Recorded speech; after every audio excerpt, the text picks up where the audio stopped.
nothing might leave you out of place. I'm not at the top, I'm outer space. Can't eat with us, we're out of place. I'm doing fine, I'm feeling great. You're not my fan, you can't relate. Straight talk going state to state. What's going on, guys? It's your host, your boy, George Mackay, back again for another amazing conversation. And this time, I have a legend. I have somebody I respect so much in this business. I was a fan of his as a kid. And now to sit down and have a conversation with him, I'm very excited. Please help me welcome Al Snow to Straight Talk Wrestling. How are you, sir? Great. How are you, George? I'm great, man. I'm about to sit down and talk with one of my all-time favorites. Not a WWE favorite. I appreciated your work there, but I loved you in ECW. That's where I discovered you. Thank you very much. I appreciate it. I need as many fans as I can get. Well, you got a lot. Don't worry about that. There's a lot of people who respect you, what you did in this business. I was a big fan of your second run in ECW when you came out with the schizophrenic disorder and you had Head. That's where everything really started to blossom. And sure. I gotta say, to come up with a character like that after kind of semi going insane after being a jobber for so many years.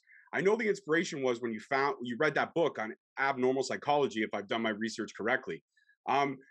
Where did you get the book from? What made you want to pick up that book and decide, I'm going to read this, I'm going to check this out?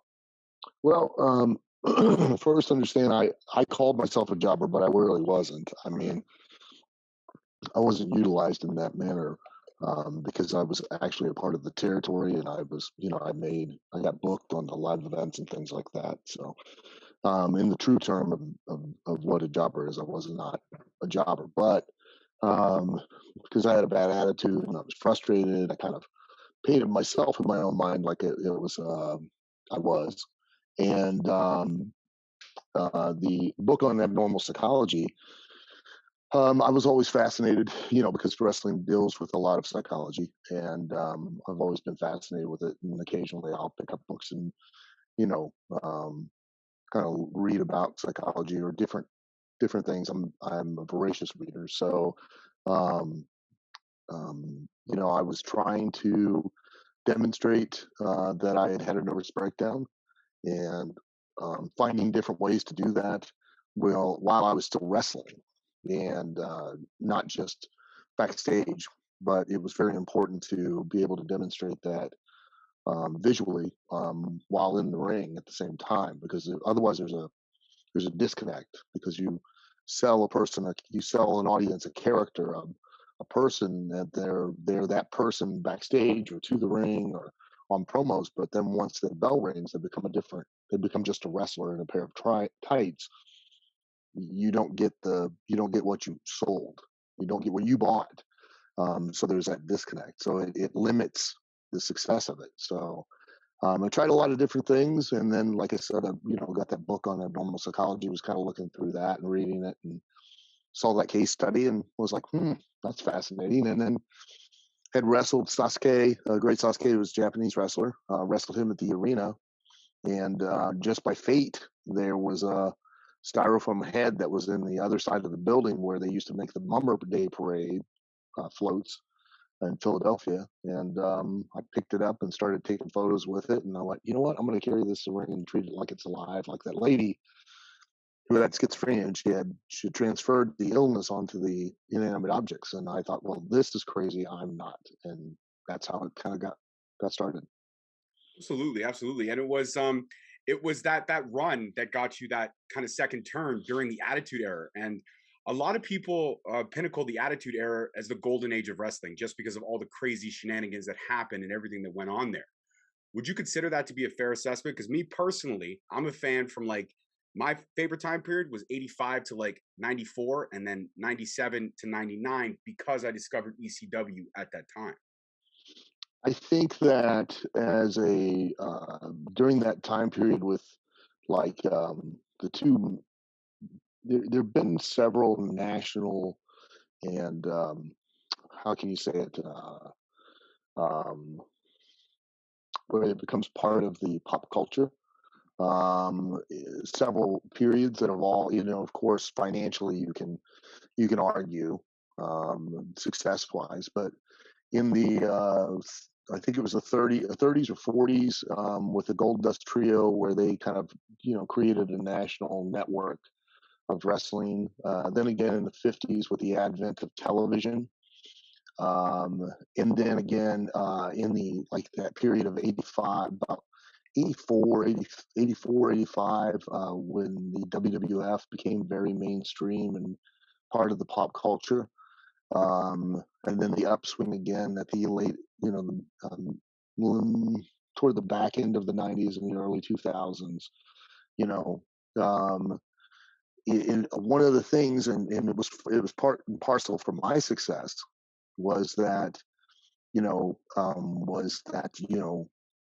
everyone on the show in all of those periods of time, um, what captured the audience's attention and their imagination is the fact that everyone had a definable character. Like if you think back even to the period you're talking about, from the 85 through 91 ish, 92, um, that period of time, everybody on the show, if you look back and you remember, everyone was somebody you could turn to your friends and go, hey, this is guy, he's A, B, C, D, E.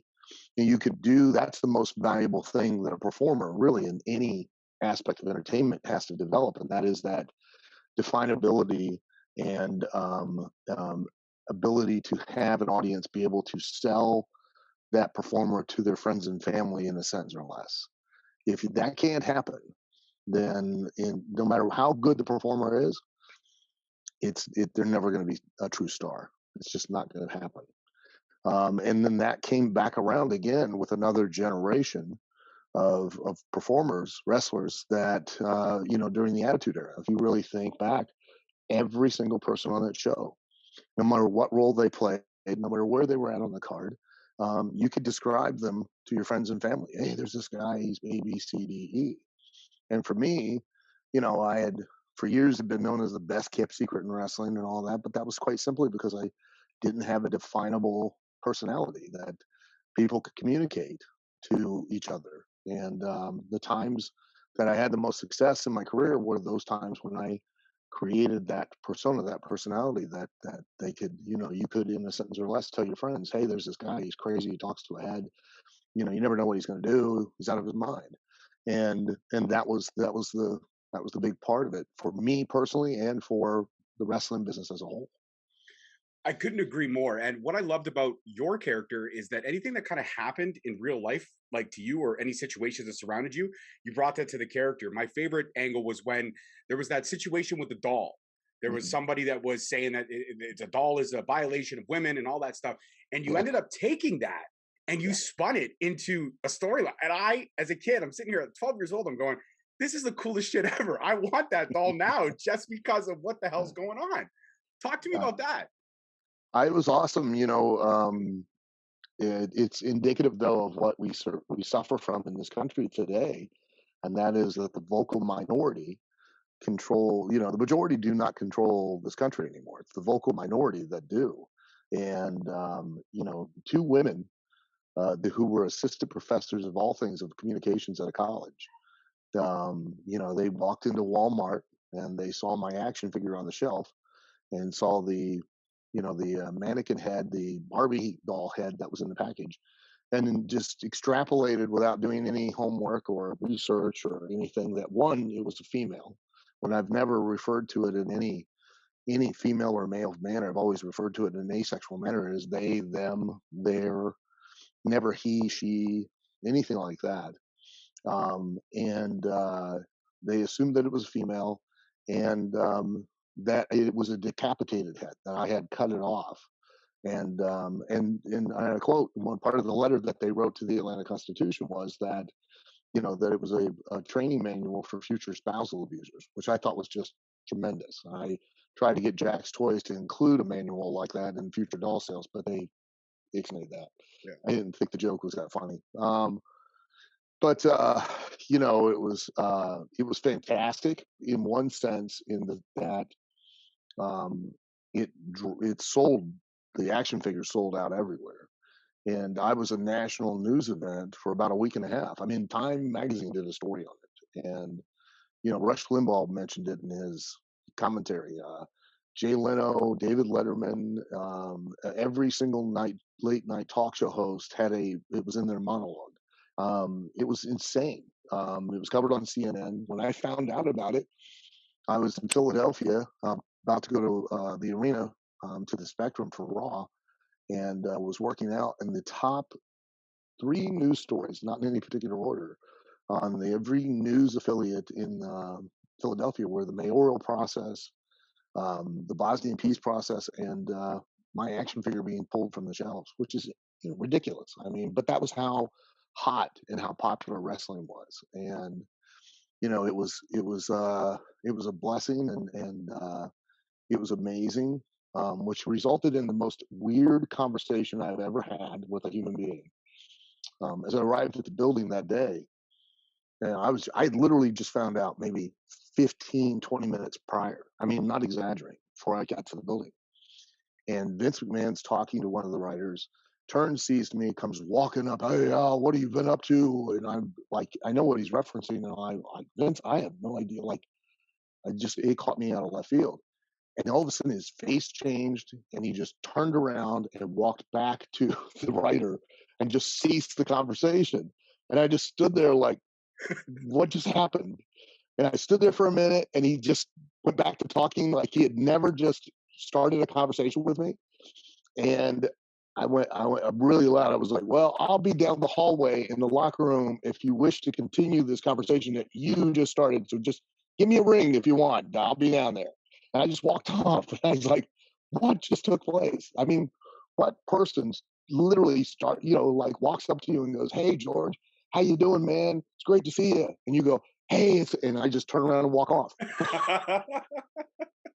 I've never seen a human being do that. So, yeah, it was pretty, it was an incredible day. Very confusing and from a lot of different perspectives. So. Absolutely. And like you said, that was the hot of how hot and pop culture wrestling was at the time. And now we're kind of seeing a resurgence. And I wanted to pick your brain on this because you're someone who has an amazing mind for the business. And I'm definitely going to get into all the stuff you're doing with OVW now because I want to get into that because I think it's fantastic, everything you're doing over there. But in terms of wrestling now, do you consider what's happening with AEW, WWE, and all that stuff, all the speculation of the new weekly wars, if you will? Do you consider this something that is relevant compared to what was happening back in the late 90s, early 2000s? And also, do you consider the forbidden door being open something that is relevant now? Because it always was. ROH always had a working relationship with New Japan for a very long and healthy time period. Right. Well, I don't foresee any working relationship with AEW and WWE. I don't foresee that. There's no way. I mean, they are direct competitors. And, if you learn anything about Vince is that until you are in Vince's ring, he does not see you because he doesn't watch anybody else's product because he doesn't care about anybody else's product. He only cares about his, and, he will not because he's scared or that it's just that he's so focused on WWE. And he also knows and understands that when you, even if it's negative, if you direct some kind of negative comment towards your competitors, what you're really doing is you're directing attention to them, and you're promoting them. And in the wrestling business, we have a term of being buried, meaning to say something negative or anything, and nothing can be further from the truth. Anytime, even in real life, anyone is ever speaking, even if it's negatively about you, they're really ultimately putting you over. They're acknowledging you. You are clearly someone they care about, because if they didn't care about you, they wouldn't talk about you at all. And the term to be buried is to, quite honestly, just like being buried, to be put in the ground, dirt on top of you, and then eventually, regardless of how much you care about that person, you stop talking about them, you stop mentioning them because they no longer exist. And if you truly wish to bury somebody, that's how you do it. You don't talk about them, you don't acknowledge them. And Vince is never going to. Only one time, and I think that was, he truly broke character, and that was back during the WCW WWE wars. Shockingly broke character and did acknowledge WWE, WCW. But a good example of that in wrestling would be when the night that Eric Bischoff acknowledged WWE, WWF, and told the results of Mankind's, world title win, and everybody tuned in, and that was really one of the turning points where they started to garner attention and viewership back again because of his inadvertent drawing attention to his competitor. So I don't I don't think that there's ever going to be an open door policy between the two. It's just not going to happen. And Vince has a completely different vision and direction, in which he should. And that's what makes wrestling great. That was what made, back in the regional territorial days, was what made him so awesome, was because every territory had its own individualistic vision and direction, because it had its own individual booker or promoter that had their own idea and of style of what they wanted done and how they wanted it presented. But ultimately, you could travel between them all and make a living, because at that point in time, they still only sold the two things that really motivate an audience to buy a ticket, and that's the who a wrestler is and the why they do it. Unfortunately, that's been in the wrestling business. There's the lazy excuse that the wrestling business has changed, meaning that we now sell something different. And a lot of those people within the wrestling business subscribe to that, and that is that they sell the talent, especially sell what they do. You'll never buy a ticket to watch what they do. You'll never be motivated to pay to see someone based off of just what they do. You won't buy boxing tickets. You won't buy a boxing pay-per-view. You won't buy an MMA pay-per-view or tickets to see what they do. You will buy it, though, based on who's fighting who and why they're fighting. What's at stake? Who's going to win? That's what motivates you to buy any type of combat, even if it's simulated combat sports, is the who and the why. Because at the end of the day, quite honestly, like in professional wrestling, there are only 7 things we physically do in the ring that you could possibly relate to that have ever had happen. And the other things are beyond your understanding, because if we at the end, I tell guys all the time, if you want a good example of this, at the end of the show, stand outside at the door and ask people what they think that ring is, and they'll tell you it's a trampoline or a mattress. And trust me, nothing can be further from the truth. It sucks, because no matter how you hit it, every time you hit it, it hurts. And people in the audience don't realize that. So you can't sell them or motivate them to want to see you based off of what you do. You sell them and motivate them based off of who and why. And that's something that I try very hard to get the talent to reconnect with here in OVW. So Absolutely, and it's great that you segued in OVW. See that, Al? We're gelling. We're gelling. You know where to take the conversation. OVW. yeah, It was the training ground for NXT before NXT became NXT, and then when NXT did, OVW was kind of cut. well, not really. It was the Okay. training ground, the developmental program for WWF Right. and Right. WWE, and then it was moved to Tampa, where they shut down all of the satellite areas. Like they had one in Cincinnati, it was HWA, the OVW. They had several, and OVW being the one that was the longest, and actually is the only one that survived its cessation from relationship with WWE. All the other ones have went by the wayside. But they moved it to Tampa, and they consolidated everything into one area with one trainer, and then they shifted that to and created the Performance Center in NXT in Orlando, and you know, to Danny Davis's credit, every after OVW, the building, Davis Arena, the way he had laid it out and everything, they copied the floor plans and used that floor plan in every other place, in Atlanta, in Tampa, and then again in Orlando in NXT.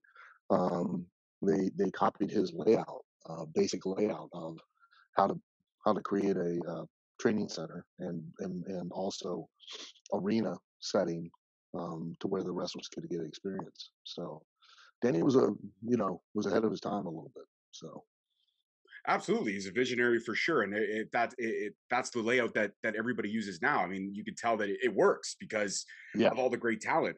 So you stepped in again, if I've done my research correctly, but again, the internet is not always truthful. We know this. We do know this. It says you that's stepped in. possible.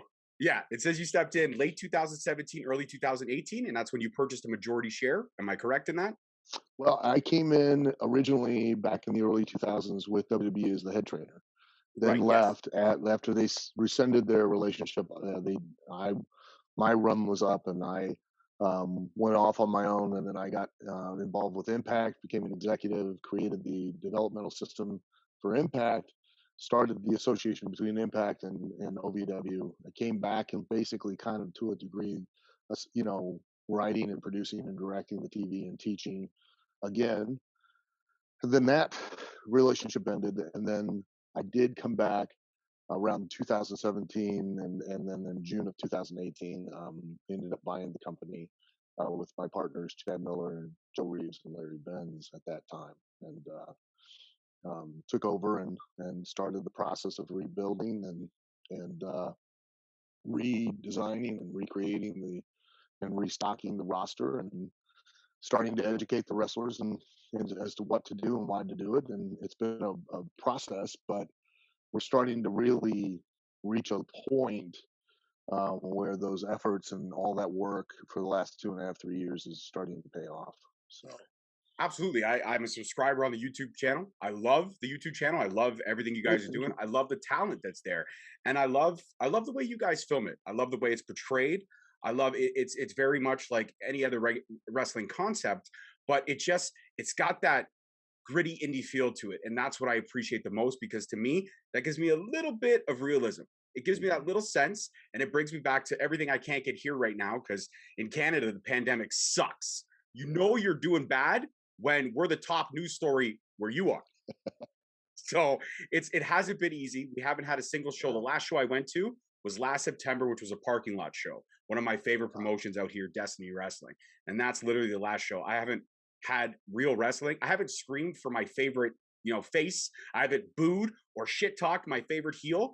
And I've missed it so much. But what I do Yeah, enjoy is watching stuff like OVW, because when I'm in the comfort of my couch, I'm safe, because I can look at some of the members of your roster and I go, you suck. I hate you. And they can't do anything to me because I'm 3,000 miles away. So life yeah. is life is good. But I love the developmental system that you've done and the mind that you have for the business. And I wanted to pick your brain on kind of what like the first day of class is at your facility. If I'm a new trainee and I'm coming in, do you Uh, have one-on-one conversations with the individuals, or do you just start up a class and say, listen, I'm Alan Severn, this is OVW, and this is what we're going to run through? And do you start to kind of work the psychology right from day one, or do you build to that? no, I do have a one-on-one conversation, but that's an ongoing conversation with all talent through the entire time they're here. I never stop because I am as I cannot be more invested in OVW, and I cannot be more invested in every single person's success here because I was brought in at a time in the wrestling business where, and I say this, and people think I'm exaggerating, but it was easier to become a made man in the mafia than it was to become a wrestler. And the reason why was not just because it was a very closed secular business, but because you were held personally responsible. Your way of feeding your family was hinged on if you brought someone in and their performance and how they behaved. And that was your direct responsibility. And if they got a black mark, that meant you might potentially get blackballed from the business. And so guys were very reticent on just accepting and being willing to take that responsibility. And that's been ingrained in me. I take that very seriously. So if a person comes to me, then their success is my success. I've spent 39 years making a name, and that's the most valuable thing in life you can have. Mhm. You can always make money. And people say, "Oh, I can't make money. I can't make." Trust me, you can make plenty of money. Anytime you want money, you can make it. Yeah, you always find a way to make money. Um, but you can't make another name, and it takes one person to destroy it. It takes seconds to destroy it. It takes years to build it. And that's why I find it so important to ensure that I do everything I can, even against their better wishes. Sometimes they get frustrated with me because I'm pushing them so hard. But I want them to have the best chance of success because that means it's my chance of success. And let's face it, it's all about me. So, um, But when a person comes here, I've broken it down into three different, very distinct um, classes. There's a beginner's class, there's an intermediate, and an advanced, and each one teaches not only individual skills, but it also teaches an understanding of those skills that allows you to better understand and learn the use of those skills that go up at the next class. So in the beginner's class, they're going to learn the very basics and fundamentals. And what I mean by that is that one, they're going to learn how to walk properly in the ring. There is a way that you walk in the ring as a professional fighter. Because I truly feel that the only thing that's changed about professional wrestling, contrary to the popular belief that everybody goes, oh, it's changed, it's just a lazy excuse for you to go out there and not truly do the art of professional wrestling.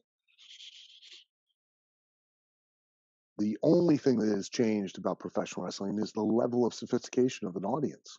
They are so much more sophisticated. They can see through the work, the lie, so much easier now. So, um, I want you to every little detail be able to make it as easy as possible for that audience paying to see you to believe in the lie. There's only one lie about professional wrestling. The only thing that's not real is that we're out there with the intent to win. We're trying to convince you of that all the time, that we are, number one, who we claim we are, whatever that character is. Undertaker is Undertaker. He's not Mark Calloway. And, the more you can believe in who he is, the more you can believe in anything he does. And that's a prime example. I mean, when the WWE had, they had a buried alive match and had lightning strike the grave inside an arena, and people bought it, believed it. You know what I mean? Not in the sense of, oh my God, that's real, but in the sense of within the illusion of the world of wrestling, bought it, believed it, and it mattered. It meant something. It evoked an emotional response out of you, as opposed to, oh, they went too far. You know, that's why you have to respect and admire that he, even in this day and age, when everyone just pours themselves out on social media, he never had a social media account because the Undertaker wouldn't have a social media account. Let's face it, you know, and he stayed away from it until he retired. He didn't do appearances. He didn't do interviews because it would destroy the mystique. It would destroy the character that he sold. And that's how important it was to allow you to believe in who he was. And that hasn't changed. And so, you're going to learn in the beginner's class, you're going to learn the most important skill you can learn.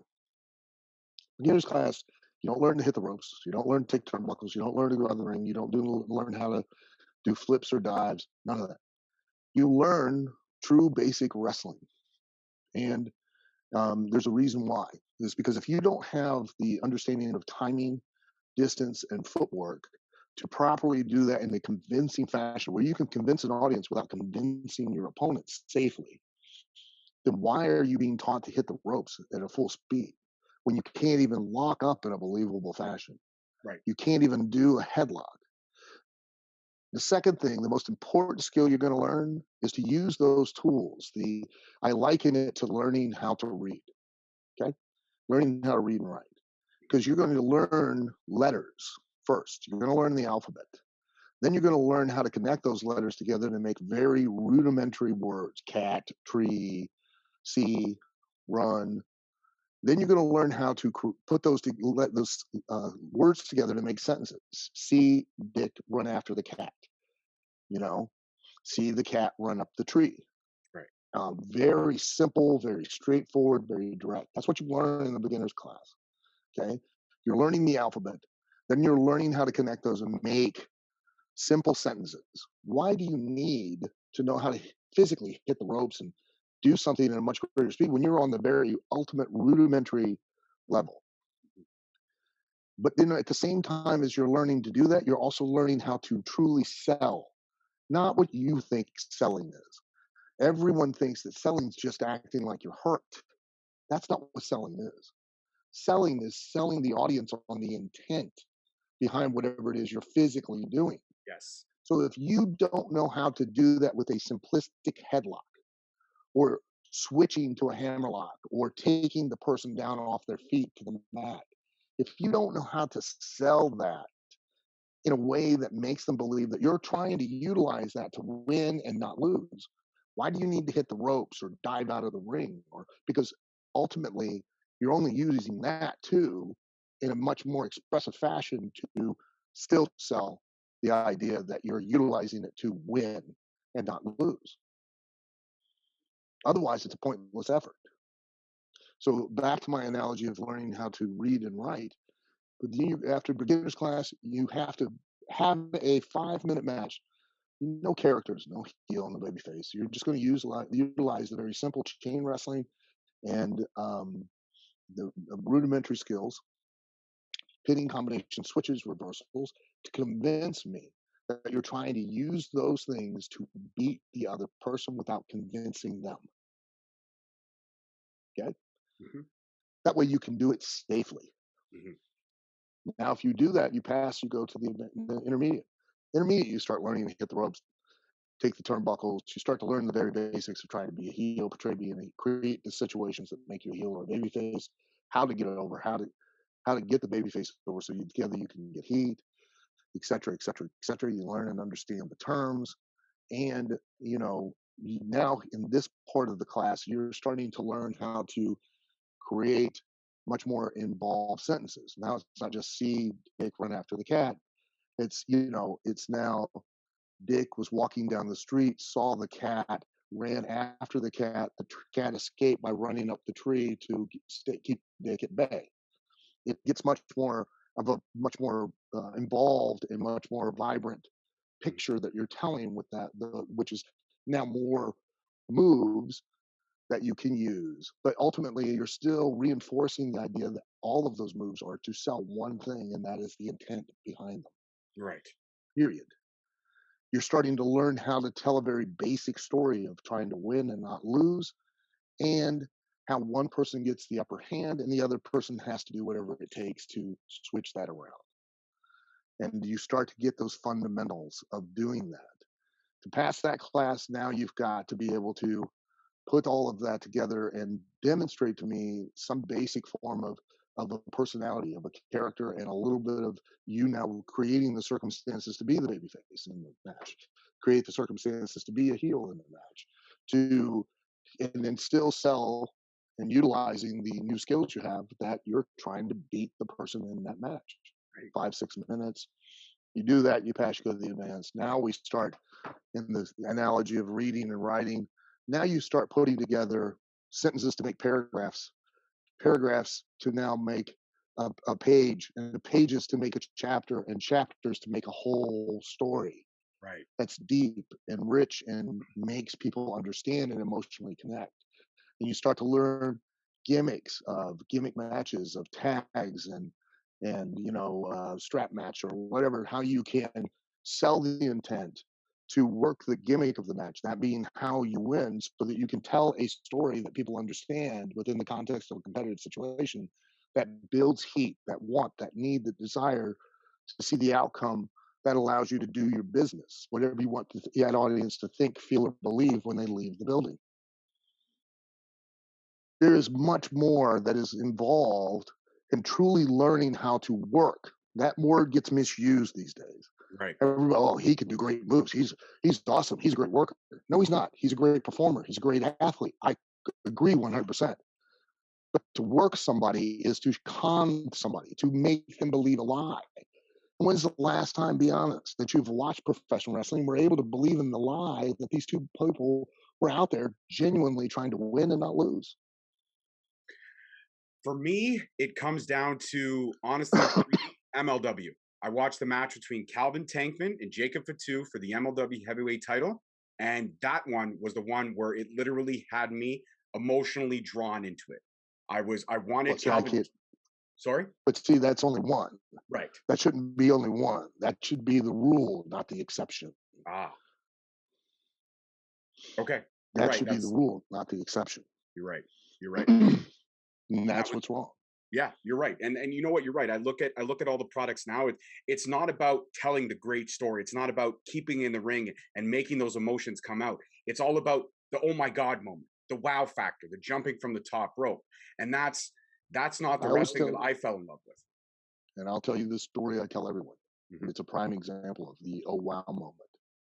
My son, who was 13 at the time when I lived outside of Dayton, Ohio, in Vandalia, wanted to go to the arena there, and because they had a dirt bike show where it was a stunt show, big giant mound of dirt, and two smaller ones, different sizes in the arena. And for the first, it was a 2 hour show. For the first 20 minutes, I mean, literally, both of us are there. He wasn't saying this, but there were tons of all the entire audience. Holy shit! Oh my god! Jesus Christ! That was amazing.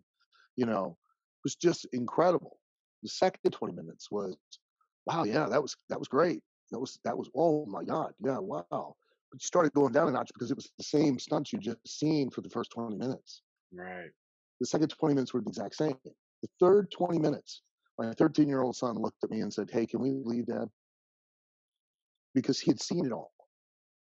So when you rely on that, oh my God, that wow moment, okay, what are you going to do that's bigger? You can't. No. At some point, you work yourself into it. You literally paint yourself into a corner. And again, no matter what anyone says, no matter what anyone thinks, at the end of the day, no one, including you, bought a ticket to just see what they did. You bought it motivated on who they were and why. Right. They were wrestling. They were fighting. What was at stake? That's what drives the heat, the want, the need, the desire to want to see the match. See, that's why I was so jacked for this conversation all day. I couldn't wait to finish up work and get here to have this conversation because I knew I was going to get an education. And that's what I love about the podcast stuff that I've been doing. Not everybody will agree with what I say, so I'm No, sure, and that's totally fine. But the great thing is, Al, it's my show. You're my guest, and I agree with you. So that's all that and matters. it's my idea, so There you go. So in OVW, when it comes time to Yeah. develop that character and find who you are in the ring, find that other Yeah. layer, do you present the ideas or do you allow your students free reign? Okay, come back to They me have with to. an idea. Pitch me an idea. No, I take whatever they give me, what I see, and if I see something that triggers something, I start to try to direct them a little more in that way. Right. That I think is where that's who they really are, and they need to turn the volume up on that. You have to understand, professional wrestling is a lot like stand-up comedy in a lot of ways, in the sense that both are very much a interactive, connected, participatory performance between the audience and the performer. And also in the sense that stand-up comedy, the really good ones, are completely honest with themselves as to who they are, and are completely honest with the audience as to who they are. That's what makes them successful. It's what makes you find them funny and connect with them. They're not doing a shtick, they're doing them, and that's why it works. Wrestling's no different. Vince McMahon is really Vince McMahon in the ring, just with the volume turned way up. Steve Austin's really Steve Austin. He just turns that volume way up. Undertaker really is Undertaker, not a dead guy, but he's that personality type. Right. But the volume really turned way up on that aspect of that part of their personality. It's not a character. They're not actors. That is who they really are. If you get to meet these people in real life, you'll realize that. You'll sense it. You'll feel it. That, and Hulk Hogan is Hulk Hogan. Every guy, every person that is somebody that's notable, that was in some way made an impression, are those people, and that's why it works. And I can't give these kids, I can't give them a character, I can't give them a gimmick, because it's going to be something that's going to ring hollow. It's not going to work unless by chance, like Vince gave Mark Calloway the Undertaker, it just happens to be the right thing. Dustin Rhodes with Goldust, it just happens to be the thing that clicks. They happen. They're the exception, not the rule. And you're that live audience, even on the TV, you can tell, you can sense, and that's why so many of the newer, younger talent come up. They have a bit of a run, and then they disappear. And the reason why is because it's just it's not going to work because it's not who they are, you know, and you cannot do that. The wrestling business, no ifs, ands, or buts about it, is the wrestler's business. Okay. It's not Vince's, it's not the writers. If you want to hold somebody responsible, I see people all the time like, oh, the writers did this. No, the wrestler didn't. Simple as that. Because once they walk through the curtain, there's nothing, regardless of how much, even when I had a bad attitude and I'd tell myself, there's nothing, anything or anybody can do to help you. There's nothing or anything that anyone can do to hinder you with what you do in that ring. It's your responsibility and it's your freedom, you know. But everybody can paint a house. Not everybody can paint a picture. Not everybody can paint art. Everybody can be a painter. Not everybody can be an artist. And that's why there are those select few that reach those certain places. And I agree with you on that. I actually call wrestling the great dance. I call it that art form because that's what it is, in my opinion. My opinion may be wrong, but I call it the great dance when you have those two individuals, those two dance partners or four dance partners, depending on who's in the ring, or 6 or 12, whatever it may be, when they're conducting this movement, this story without words, and they're telling it in ways that work and sell beautifully, and then they tell it in ways that maybe don't work and sell beautifully. But there's two members of your roster that I absolutely love. I'm huge fans of, and I've fallen away from OVW for a bit, so I got to get back on that. So shame on me. I got to get right back on that. As soon as we hang up, I got to get right back. But I love Omar, and I love Hollywood Haley. Hollywood Haley. I'm a girl dad. I'm a proud girl dad, and I love women's wrestling and everything that it's evolved into now. Sure. And Hollywood Haley, man, that girl is my dog. I through and through. When she comes on, I find her so incredibly entertaining, and I'm drawn in. Sure. And one thing I love about her is that she's great in the story she tells in the ring. But when she walks out to the ring and she climbs up those ropes and she gives that little look at the camera, those eyes, man, they pierce my fucking soul. And that's what draws me in about her. Yeah. She's gonna be a star because you have to understand that's who she really is. She just turns the volume up really loud. And I'm constantly every week barking at her to turn it up louder. I want her to go over the top to where when I have to tell her to dial it back. But I tell everyone that. I tell everyone to go out there and to turn themselves up to a point to where I have to tell them to dial it back. And you know how many people I've had to dial it back over all these years? None. Nobody. Nice. I've yet to have one person go out there and go so far as that I go, hey, you know what? Let's back that down. let's bring it back. Yeah, let's bring that back down. I've never had to have that conversation, and I wish I could, because you have to understand that as a performer, you know how to walk in a room and take command of a room without saying anything. Especially if you're a girl, you know how to do the girl thing. That my dad always told me. The difference between pretty, beautiful, and gorgeous is that when a pretty girl walks in the room, all the boys will stop and take a look. When a beautiful woman walks into the room, men and women will stop and take a look. When a gorgeous woman walks into the room stops. Right. The only difference between the three is that one that came in last came in a way that she took over the room without saying a word. You've got to walk out in an arena that seats 20 or 25,000 or 15,000, and you've got to take everything. Here's why. Because as your job is not to wrestle. That's a big mistake that the performers make today. Your job is to motivate you. Motivate you to leave your house, take action, get in a car, drive to a building, pay, probably to park, which is insane. And then, because you're paying for a seat for your car. That's all you're doing.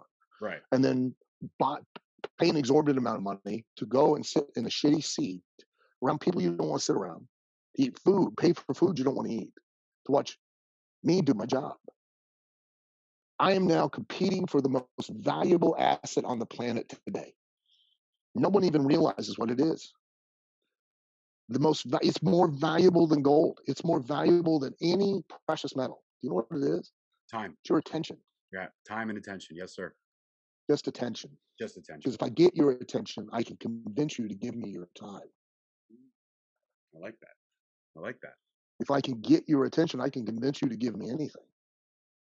But I have to get and keep your attention. Fantastic. No, That is a hard job to do. Think of the amount of money that companies spend on via the internet and TV and radio just to capture your attention for 30 seconds, for 15, for 10, enough to convince you to take some sort of action. And that's all it's about. That's it. And now, as a professional wrestler, you're a product. You're no different than anything else. Ford Motor Company, Budweiser, AT&T. You are the exact same thing, and you're in competition with everyone else to get that attention. And if I you don't have the skills, if you don't have the passion and the drive to push yourself to do it, you're never going to achieve what you want to achieve. and you know what? It's interesting that you mentioned stuff like that because I follow you on Facebook and I find some of your posts hilarious. You posted something earlier today about a pregnancy test being the wrong gift at a baby Oh, shower. a home Home, oh, DNA test yeah, being the wrong gift for at a baby I shower. Yeah. laughed my ass off on that. Also, I released my own perfume today. Nobody in the car seemed to Oh, my like it. own scent. My own scent. Yeah. I released my own scent today. Nobody else in the car seemed to like it. Yeah. I really enjoy your Facebook posts. They are awesome. They're just these fun, great, quick jokes. But there was one cool post that you shared from Mick Foley, which was Al Snow appreciation, and he Yeah, I was shocked. He's very out of character for him. I was right. stunned. Well, he Yeah. showed that awesome picture of you guys in the '90s with those fanny packs, man. Oh, Everybody with the rocked fanny the fanny packs. Yeah, packs. we were rocking the fanny packs. But he kind of went down the list of everything, and he mentioned Tough Enough, which I want to touch on now, and it's a perfect segue.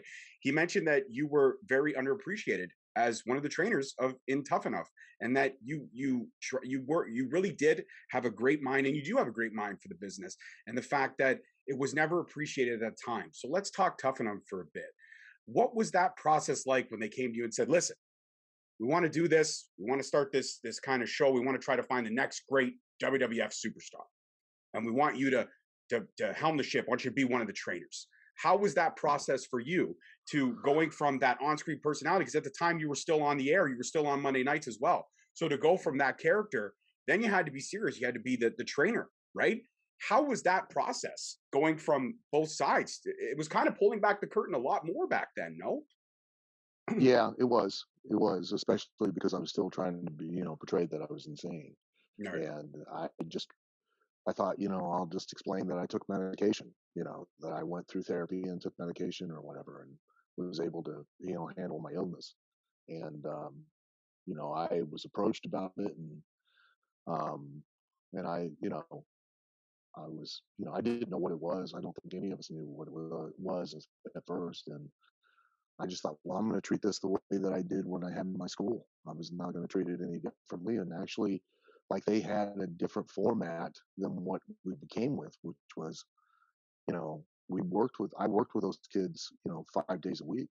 And because my explanation was, look, when they get here, they're going to be on 5 days a week and they need to be prepared.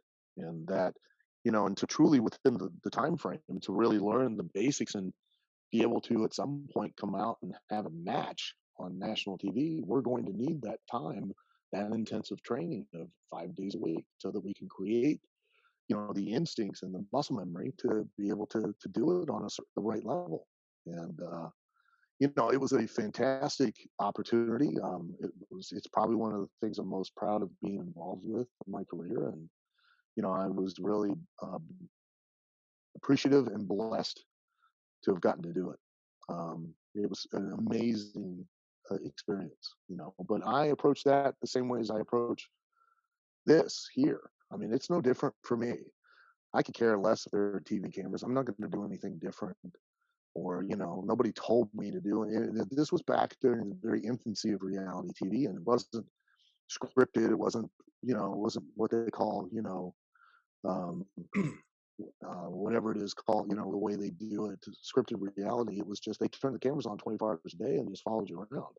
And I still treated that as I do today, and that is that they are my responsibility. They're my kids. Not that I'm their dad. That's a wrestling term.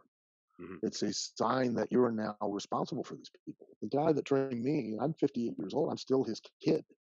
You know, still to this day, I do something on this interview, say something on this interview, and one of the older generations see it, and they'll call him. They won't call me. They will call him, and then he'll call me, and I better have an answer because I'm his kid. Right. And the same goes for every one of these people that I have trained for years. They are my kids. They are my responsibility. They are a reflection on me in this business. And I will not allow any of them to be anything other than the best that they possibly can be. And as it should be, they're a representation of you, like you said. Unquestionably. And Unquestionably. they have to represent you the way they would eventually want their future kids, if they got into that side of things, to represent them. It's all about the respect and the turnabout. And I think you mentioned that the post from Mick Foley was out of character, but I felt like it was Yeah, from well, his it was heart. because it's like he's so obsessed with me. It's bordering on sexual obsession. It's really disturbing. But I felt that it was from the heart and from a great place. And I felt that it I did was too, and I've always loved Mick, and we've always had a whatever the chemistry, like, I don't want to, but like Martin and Lewis and like Abbott and Costello, and we've just had a natural chemistry on screen for whatever reason. We always did. It was not like we spent hours practicing or anything. It was just it clicked, it worked, and it was great. I wish that they had taken more advantage of it and capitalized on it more, because we could have done even more things with it. yeah. um that was kind of like with Steve Blackman too. It was, Oh, I was just going we to mention didn't we Steve Blackman. You did it for me. Awesome. Amazing. but we didn't click as much. Steve and I didn't click as much in the ring as Mick and I did.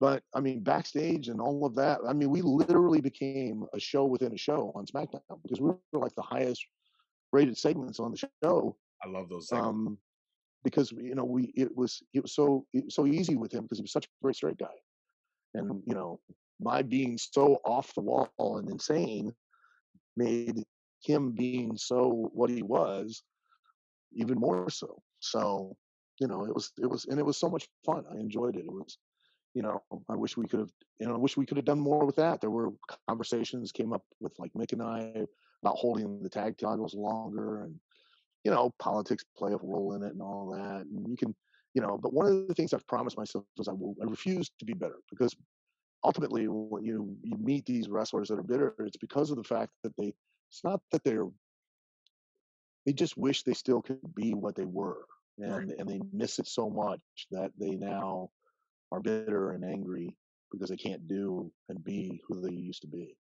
And I embrace the fact that now I get to do all of this. I'm so grateful and blessed that I get to, you know I'm going to quit here in just a minute, and I'm going to go produce our secondary show Overdrive. And I have so much fun doing that and being so creative. And the TV, tonight I'll stay up from 11 until probably 2 or 3 o'clock in the morning writing next week's TV. And it's a challenge, but I mean, it's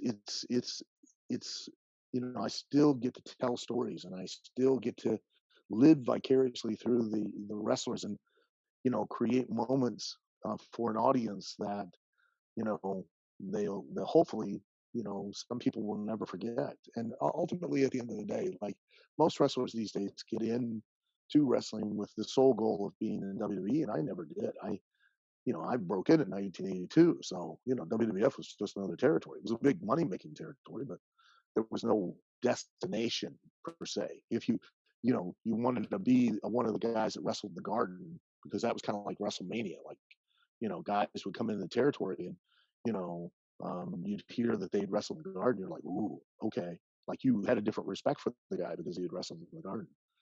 And but my goals back then were, honest to God, were to be able to make a good living, make money doing this and nothing else.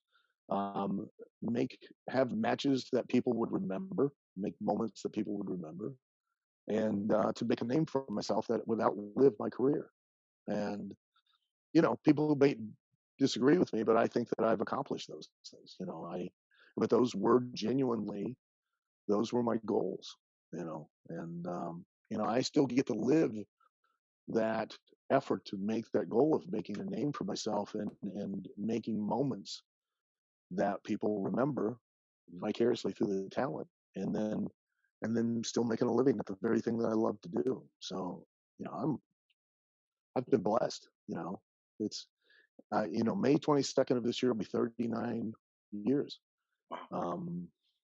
And I didn't realize it, but it's been 5 different decades that I've wrestled in, and been a part of the wrestling business. So, 14-year-old me is like, hey, yeah, you're winning, Absolutely. So, absolutely, man. I can't complain. I mean, it's, I've never regretted doing it, and I don't think I ever will. So. Absolutely, and you shouldn't. And I think I don't think anybody would disagree with you. You've made a name.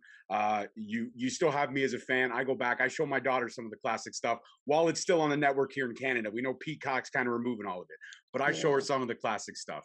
And this was an honor for me today, Al. And not only can I say that I now have talked to Al Snow, but I can say Al Snow is my friend, and you are now a member of the Straight Talk family. Anytime you want to come back, my man, we got to do a part 2. And I would love to sit down with Hollywood Haley if we can make it happen, because I can make it happen. Absolutely. That she's my girl. When you get up, when you hang out, you tell her that George in Canada, all about Hollywood Haley. I love her. I think she's fantastic. I'll set it up. I'll set it up for you. Much love. Before you go, where can the wonderful people that watch my show every week, where can they find you on the wonderful world of social media? And also, don't forget to plug OVW's YouTube. I certainly will.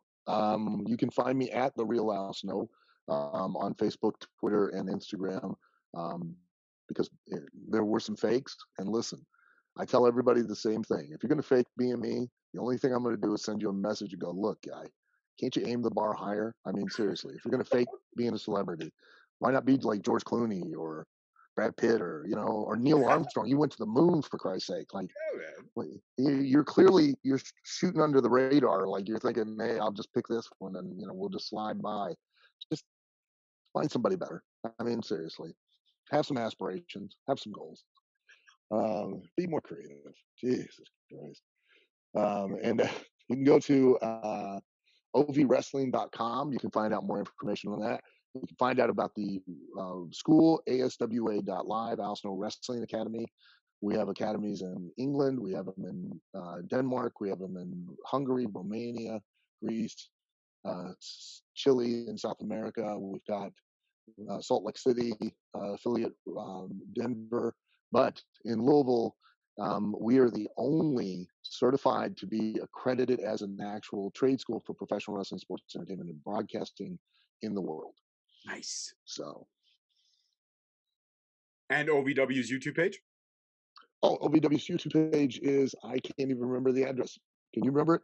I can. I actually have it up, or I had it up. Oh, I lost it. Okay. Don't worry. I'll make sure in the link and the description below that we put that YouTube and we get it out there so people can see everything I'm talking about. And it's on Fight TV on Thursday nights at 7 o'clock Eastern time as well.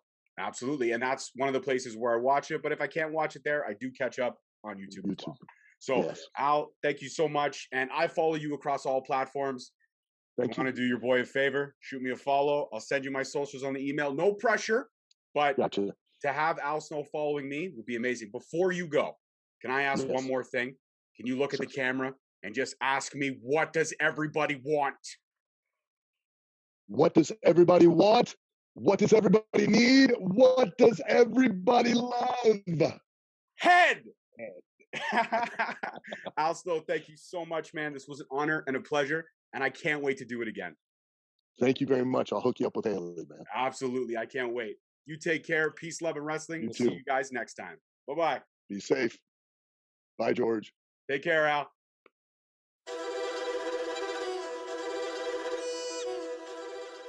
Thank you so much for listening. Don't forget to tune in next week for another great episode on all available podcast platforms and hosted on Podbean. Also, check us out on YouTube at Straight Talk Wrestling, on Instagram at Straight Talk Wrestling, on Facebook at Straight Talk Wrestling, and on Twitter at _Straight Talk. And if you feel the need to buy some sweet merch, check us out on ProWrestlingTees.com.